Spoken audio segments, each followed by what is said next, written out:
هغه غزل به د مشرانو په اجازت ووایم چې صرف د ظلم تماشه ده نور مو وینه نه کړي جوش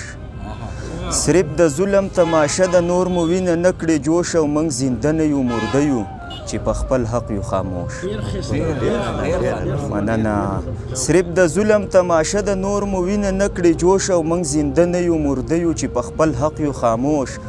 او غیر اغیار مو په وطن کې ژوند کوي لکه شاهان موږ په خپله خاوره ګرځو در په در خانه بدوش مننه غیر اغیار مو په وطن کې ژوند کوي لکه شاهان او موږ په خپله خاوره ګرځو در په در خانه بدوش او چې د امن به یې ټپې کړې کړو هغه سړی چا مړ بس 2-3 ورځې نارې وې بیا شو هر څه فراموش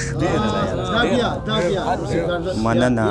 چې د امن به یې ټپې کړې کړو هغه سړی چا مړ او بس 2-3 ورځې نارې وې بیا شو هر څه فراموش او شعر پکې د سورج صیب چې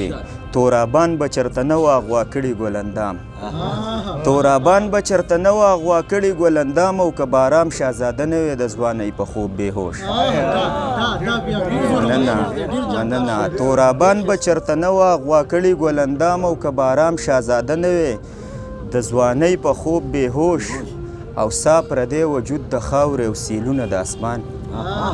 سا پردی وجود د خاورې او سیلونه د اسمان لږې وبوښتئ دا څوک دی دی په څه دومره مدهوش او مقته ده چې دلته قدر د شعرونو مثالونو نشته جي دلته قدر د شعرونو مثالونو نشته جي او خو انور پې هسې ځان له د وجود وینې کړې نوش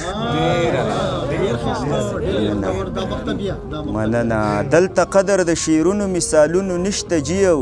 خو انور پې هسې ځان له د وجود وینې کړې نوش او یو غزل بل به ووایم چې ای یارانو دا دنیا راته انګار ده په ایمان ای یارانو دا دنیا راته انګار ده په ایمان او په زړه مې د غمونو رشه بار ده په ایمان او غربت لیونی کړی یم په خپله خپل بچي خورم غربت لیونی کړی یم په خپله خپل بچي خورم او تقدیر راته بند کړي هره لار ده په ایمان او په ما باندې چې شک د بې وفا ونه کړې یاره د ژوند هره ګړۍ مې در نظار ده په ایمان مننه په ما باندې چې شک د بې وفا ونه کړې یاره او د ژوند هره ګړۍ مې در نظار ده په ایمان او خانجي بس ته زما د مزدورۍ د پیسې راکه خانجي بس ته زما د مزدورۍ د پیسې راکه او نیولې دروازه مې دکاندار ده په ایمان مننه خانجي بس ته زما د مزدورۍ د پیسې راکه نیولې دروازه مې دکاندار ده په ایمان او حاجي صاحب حج دې وکړو مبارک شه خو خبرې حاجي صاحب حج دې وکړو مبارک شه خو خبرې ګاونډ کې د یو کونډه په چغار ده په ایمان مننه حاجي صاحب حج دې وکړو مبارک شه خو خبرې ګاونډ کې د یو کونډه په چغار ده په ایمان او انوره چې قلم دې د مظلوم حق څرګند نه کړي